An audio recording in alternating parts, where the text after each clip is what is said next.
Hey guys, Seafood Les Clements here, back in the Star Chamber. Thanks for watching. So this video is gonna be about a continuation of the last one of Iron and Silk, but I'm gonna expand a little bit deeper into where this is all coming from. Up underneath the Chinese tradition of Kung Fu, the older system that this is based off of is gonna be Vedic science, okay? Still Buddhism and Hinduism put together come up. So Buddhism made its way up. What we call Buddhism today originates just like with Kung Fu. It comes from yoga, comes out of Hinduism, and later morphed into Buddhism. Or Buddhism could have developed paralleled aside. Who really knows? But either way, this knowledge, who knows for sure, but this knowledge made its way up from India into China. So, Vedic science, okay, you can check out any of the Vedas. There's just millions, literally millions of scriptures. Some of them are holy books, but they also, ancient India, a lot of it's in Sanskrit. They describe these supernatural powers that the humans are capable of. They actually give instructions. So if you look at the Bible, the regular Christian Bible, there's not very much talk of meditation. There's not very much talk of proper diet, health. There's no mention of how to breathe, of how to practice yoga. Well, the Vedic scriptures have all of that in very clear detail. The ancients knew what they were doing.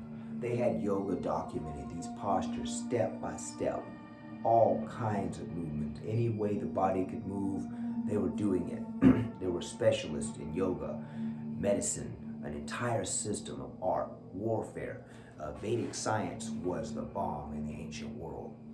Literally, and they did have that type of technology too. That's another conversation for another time. But for now, the point of this video is that Kung Fu is a derivative of yoga, okay? So I talked about before how the Dharma, the Bodhidharma, the enlightened one came from India up into China. And he was very disappointed because he couldn't find a student that he believed worthy. He went to the kings and the emperors, and they all wanted to know things like how much karma credit would they get if they took on his practice and promoted it, and he was just disappointed. Finally, as I mentioned in a prior video, one individual came along who was so dedicated and wanted to learn so bad from this enlightened yogi who didn't want to teach anyone because they didn't feel that they were worthy. So this guy took his arm and cut off his left arm, offered it as a sacrifice to the Bodhidharma, who had to take him in. He could not reject him. Honestly, if someone cut off their arm and tried to learn from you and offered it, it would be quite douchey at the very least to not accept or be like, nah, I don't think so, man. I appreciate that, but nah, it's just not good. Nah, that wouldn't work. Of course not. The Bodhidharma took him in, right? Taught him what he knew. All right, so at this time, the monks were falling asleep in meditation. So with the help of the Bodhidharma and his newest pupil, and who knows, some others along the way, yoga, this system became Kung Fu eventually. So Shaolin Kung Fu is rooted in Buddhism, okay? So Kung Fu is, Chinese Kung Fu is a derivative of yoga, all right? It's a derivative of Vedic science that came up from India into China. And the Chinese did their own thing with it, and that's what we call Kung Fu today. Now there's two types of Kung Fu. There's real, practical combat Kung Fu, which is very rare. You will not see a lot of it. And then there's Wushu, which was created in like 1969, 1970, something like that. And it's just more based on performance. It's not fighting. So Kung Fu gets a really bad rap because a lot of times you see Wushu and it looks very paperweight, very light, very flimsy, a lot of bright colors, real flashy, but it's not really combat effective because that's not what Wushu was made for. Combat effective Kung Fu is different. If you go back to ancient Shaolin and you look at the monks who were perfecting combat fighting, their stances, you could see Western boxing stances. You can see the root of where Western boxing comes from if you look at early monks using their elbows to block from jabs that come straight forward, holding this elbow in line. I mean, they had some really good stuff. And you see a lot of that stuff, not specifically that type of thing, but a lot of these techniques made their way into every form of modern fighting we see today, MMA included, right? So Kung Fu is, unfortunately, is the least respected martial art in our culture and is the most made fun of. But look at everything I'm talking about. This is not about fighting. So the reason people would make fun of Kung Fu, the only reason is because they didn't believe it was effective for fighting. Okay, even if that were true, but there's no way to prove it because there's millions of people, you can't fight them all, so there's no way to tell. Even if that were true, it wouldn't matter a bit because you show me where any of this knowledge exists, otherwise outside. You show me how in all this knowledge we've been doing, still doesn't matter. See, that's a lower way of thinking. Combat, combat, combat. It's not effective. You see, what is that? We've already talked about that. That is unchecked tiger, okay? If you want to go out and you want to fight in the ring, fine. But eventually you're going to get beat. Maybe not. Maybe you'll be a George St. Pierre. Maybe you'll retire without a single loss. Maybe so. Not very likely. Most people eventually lose. And it's very hard because these guys put themselves up on these giant pedestals. And this happens in traditional martial arts too. It happens in Kung Fu. Some of the worst behavior I've ever seen has been in Kung Fu school. So I'm not picking on any specific style. It's whenever you have young men in martial arts and even young women too, they have a lot to prove. So there's gonna be some drama around it. So this is basic idea of what we're trying to get a handle on to keep all this stuff in mind and apply our practice, okay? So Kung Fu, yes, I do talk about the fighting drills and the combat stuff later, but that's not important first. What is important first is grounding, basic foundation, and this, which is the meat of this video. All right, so the Bodhidharma got this student, long story short, the student sacrificed his arm. That's why the Shaolin monks salute with their right arm like this, to commemorate the disciple who sacrificed his left arm, right? Okay, that's the root of that. He was the first disciple of Shaolin Temple, okay? His name, I honestly don't know. I should, but I don't. Okay, I know this is according to the legend, right? According to the foundation of Shaolin Temple. All right, so Dharma. Dharma is the way, living in peace and harmony, living in balance with your environment, treating people with respect, living in virtue, not living in fear, not being needy, not clinging on to things, not chasing, living your purpose in peace, creating peace, exuding peace, participating in war when you have to. Let that tiger go. There will be times when you have to fight. Let the tiger go when you have to. But the crane teaches us when we have to, when to be aggressive and when not to be, okay? So it's a matter of self-defense as well as self-transformation. So Dharma is peace the way.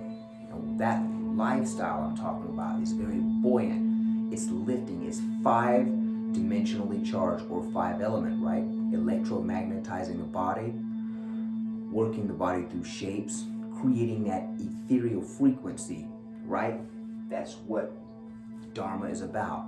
So then you have karma on the other end of it. Karma is density, what is owed, what we owe back for harmful actions in the past, even past lives. I'll do another one on reincarnation. That's a whole different story. They're different ball of wax. But density is karma. Debt, which is very heavy, which is gravity, okay? So gravity is pulling, it's magnetic, right? So gravity is magnetic on harmful things. So if you think about it, there's no way to harm someone else without harming yourself. Anytime we damage the sacred frequency, we only make things worse. So damage can't be a response to damage. Sometimes it has to be. Sometimes there is no other choice. But the awareness of making that the last resort is what is important. Okay? A true expert, I don't like the word master, a true adept of any of the animal styles or any kung fu style at all, Wing Chun, Tai Chi, if they really understand what they're doing, they will walk away because it's just not worth it. Pride. The only reason someone would want to stick around and fight is pride. It's not intelligent, it's low value, and it's very dangerous. So I always like to try to encourage people away from getting too much into the fighting arts. I get it. You can win, you can get a good name, you can be in great shape, you can feel wonderful to win. I know people that teach MMA and they're wonderful people. They attract wonderful students. They're good friends of mine. But I know other people that do it that I've never really cared for. There's just too much to prove. Just like Kung Fu, I know the same people on both sides of that. Martial arts is, you're always going to find three types of people in not only martial arts, but in the world, okay? People that walk in the divine. And if you walk in the divine, what I'm talking about is Dharma. If you walk in divine, okay? You live your life in a peaceful way. You try to get along with people. You're always building yourself to create more value to give back to the world, right? Now, that is if you're walking in the divine. There are others who walk in the demonic, okay? Now, demonic, I know it sounds like a religious term. I'm not speaking about that. I'm speaking about being pulled downward, density, being so dense, so raw, so primitive, so carnal, right? That there's density, there's this trap. So if you're very, very heavy and you're sinking down, it's like I made reference in the last video, or one of the videos before, about the Spanish ships. They would load so much gold on their ships, they would sink on the way back to Spain in South America, or right off the coast, they would sink, trying to take on too much. So greed is density, it creates karma. Every time you say something to someone that is cold and cutting, that hurts them, anytime you have any willful intent, or even if it's not conscious, there is karma. But the good news is the more aware we are of our behavior, the less karma we incur. It's just like a credit card. You can go around, I was shooting pool the other night, an example, and there was this very obnoxious drunk woman, big heavy woman, and she was being very loud, and she's just bragging and screaming about how she just does whatever she wants. And I'm just thinking, oh man, you know, of course I just keep everything quiet in my mind, but this person is suffering. They're so desperate for attention, they have so much karma, you know, just shoveling down these shots like there's no tomorrow, just being, no one would want to hang around with this person, right? And I just noticed this. So this is a person who is walking, they're not walking in the divine. Now, do I want to say they're walking the demonic? I don't want to make that judgment, but there's another category too. Limbo, walking in the divine, demonic, or in limbo. Limbo is very common. So some people are being pulled from both sides. So a friend of mine actually reminded me tonight that George Lucas was a big fan of the Vedas, which makes sense because if you really read the Vedas, there's equivalent stories of Death Stars and the same equivalent of Jedi. They don't call it Jedi, it's ancient Sanskrit, but if you really read that stuff, you can see where he got the whole story. And I'd never thought about that deep in depth before. I knew that Lucas was onto something, but this friend of mine that I shoot pool with reminded me about that. And thanks for that, by the way, Mr. West. I appreciate that.